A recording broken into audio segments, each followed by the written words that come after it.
Kumusta mga kanoisy? Welcome back sa ating YouTube channel, Philippine Noisy. So ngayong araw, another update naman tayo about naman ito sa yung trending na SM Guard tapos yung Sampaguita Girl na Sampaguita Girl.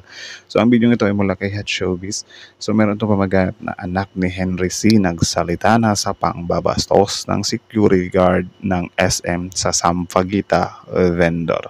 So, yun yung panonood natin. Tingnan natin kung ano yung nakapaloob sa video to. Tapos, syempre, bago natin simulan, Hot Showbiz, supportahan nyo yan. Tapos, syempre, kung trip nyo ng mga ganitong reaction video, may kasama kayo manood. Huwag nyo na rin kalimutang supportahan yung YouTube channel natin, Philippine Noises. Mga kanoises, hindi na natin ito patatagalin pa. Simulan na natin, baka agawin pa ng China. So, again, ang papagat ng video ito, anak ni Henry C. nagsalita na sa pangbabastos ng security guard ng SM sa Sampaguita Girl vendor. So, alam naman natin na ito yung usap-usapan ngayon, So, tingnan natin. So, again, Hot Showbiz, Philippine Noisy, like, comment, share, subscribe, start. Hindi pinalagpas ang pangbabastos ng Ulit, start zero. Start zero dapat. anak ni Henry C. Hindi pinalagpas ang pangbabastos ng isang security guard sa kanyang SM sa batang nagbebenta ng sampagita sa harap ng mall. Nako.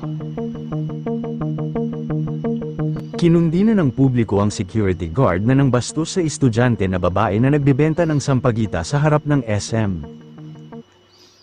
So, I think talaga din to may mali silang dalawa, pero syempre bata kasi yung isa, so parang Madami ang nabad trip sa security guard kung saan nakarating na rin oops, wait lang, baka sipain na yan insidente sa mga anak ni Henry C. Ang pagmamay-ari ni Henry C. na lahat ng SM sa pagpapamana niya sa kanyang mga anak. Si Elizabeth C. ang kasalukuyang may-ari ng SM na naganap ang insidente ng sampagita. Oo nga kasi deads na pala si deads na ba si Henry C? I think oo. Tapos nagkaroon pa na ganitong issue, di ba? Pero security guard lang naman yan, men. Hindi naman talaga totally maaano sa mall, di ba? Especially like that, baka may agency yung mga security guards na yan sa SM. At security guard. Nakarating ito sa kanya at agad niyang tinanggal ang security guard na nang bastos sa batang babae. Madaming netizens ang naawa sa babae dahil kinuha ng security guard ang kanyang sampagita at sinira niya ito.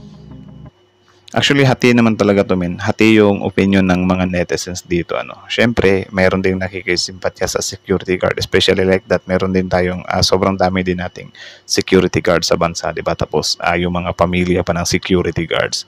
Kasi yun nga, parang inaano kasi nila dito na yung bata daw is parang, yun nga, matigas nga daw talaga yung ulo. Kaya siguro na ganun ng security guard. Tapos, on the other side naman, syempre, sa mga nakisimpati sa student na yun nga, parang tama naman yung trabaho na inano talaga ng guard. It's just, lumampas nga siya doon, di ba? Kasi parang napikon siya. Di ba? Kasi syempre, yung mga security guards, dapat talaga sila meron silang tinatawag na maximum tolerance ba yan? Something like that. Kasi, may dala silang mga barrel, di ba? Hindi naman sa pang-ano. Pero, dapat talaga silang mag-control sa sarili. Kasi, hindi lang naman yan yung mga issue na maraming napipikon ng mga security guards. Yung isang balita nga na nadinig ko dati is inututan ng lalaki yung security guard. Ayun, shinotgun. 'Di ba? So parang ganun ba na parang talaga siya, may two sides of story. Yun nga lang mas mabigat yung sa security guard kasi bata yung niya Lalo na kung baka nabiyeng-biyeng niya. Huwag naman sana, 'di ba? Lahat ng SM Mall at lahat ng mall sa Pilipinas na contact ng SM ay hindi na makakapagtrabaho ang lalaki na ito at hindi na siya pwedeng mag-apply. May mga iilan na netizens ang naawa sa kalagayan ni Kuya dahil ginagawa lang niya ang kanyang trabaho upang mapaganda ang SM na kanyang pinapasukan, ngunit siguro hindi na nakapagtimpi ito at nainis na dahil ayaw kasing umalis ng babae na pinapaalis niya sa harap ng mall.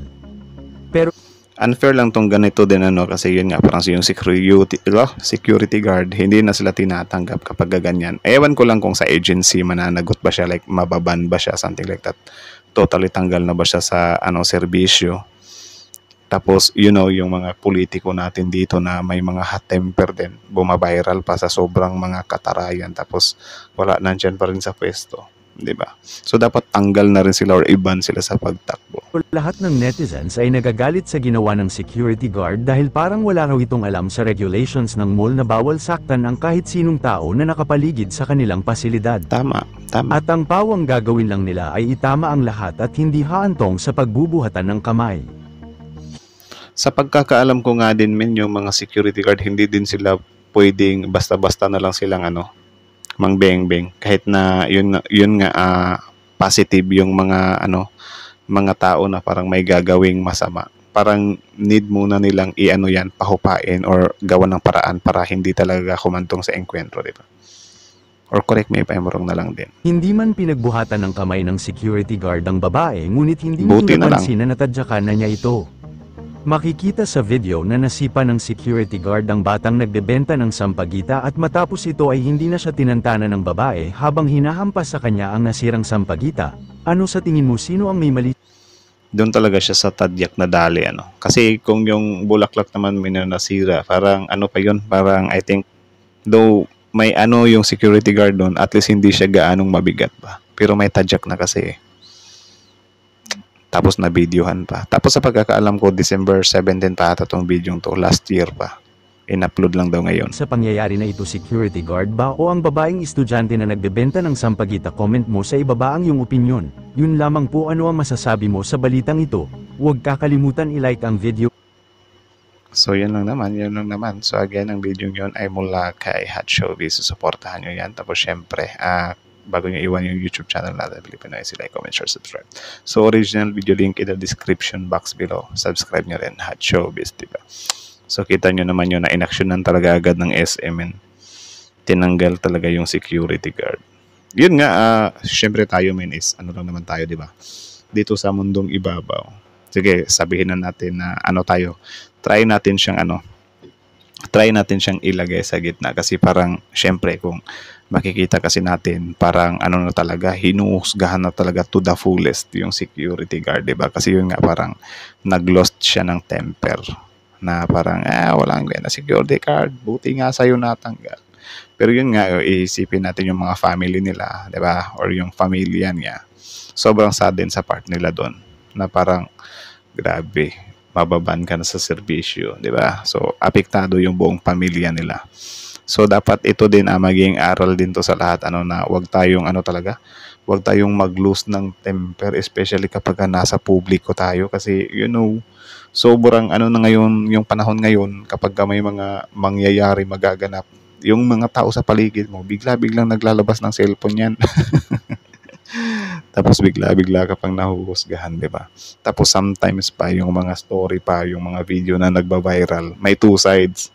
Di ba? Meron nga tayong mga nakikita dati na hinusgahan na natin si A tapos after nyan, wala, si B pala yung tama. Something like that pa. So, ako nga nung tinitingnan ko to, hindi nga ako agad nag-judge dito na parang, sige tingnan natin yung kapag nagsalita na sila. And then yun nga, lumabas din na parang silang ang dalawa yung may kasalanan kasi yung bata nga is sobrang tigas din ng ulo, hindi umalis. 'Di ba? So pinapaalis lang siya ng guard. So kasalanan ng bata 'yun. Tapos yun nga pinakiusapan naman siya pero parang hindi siya nakinig, 'di ba? So kasalanan ng bata 'yun. Ang sa guard naman, yun nga, ginagawa niya lang din yung trabaho niya. It's just lumagpas lang talaga siya sa trabaho niya. Kasi sinira niya pa yung yung sampagita eh. 'Di ba? Kahit sabihin na natin na naiinis ka na, pero syempre pwede kang mabutasan dun eh. 'Di ba? Dapat nagtimpi ka na lang siguro. Pero di ko din maano yung guard kasi siya naman yung nasa time na yun, yung emotion niya siguro hindi niya nahawakan Pero yun nga, sobrang sobrang hindi sana dapat kasi may baril siyang dala eh. May shotgun siyang dala. Paano na lang kung hindi talaga siya nakapag 'di ba? So baka mas worse pa yung mangyari. Though hindi ko naman inaano, pero yun nga, parang talaga dapat i-hold natin or anuhin natin yung emotion natin, pigilan natin. Kasi mahirap kapag nakakapag nakakagawa na tayo na pagsisisihan din natin sa huli. So yun lang naman. So kayo na masasabi nyo dito, comment down below. Tapos yung pag-usapan natin yan sa comment section. So again, Hot Showbiz, like, comment, share, subscribe.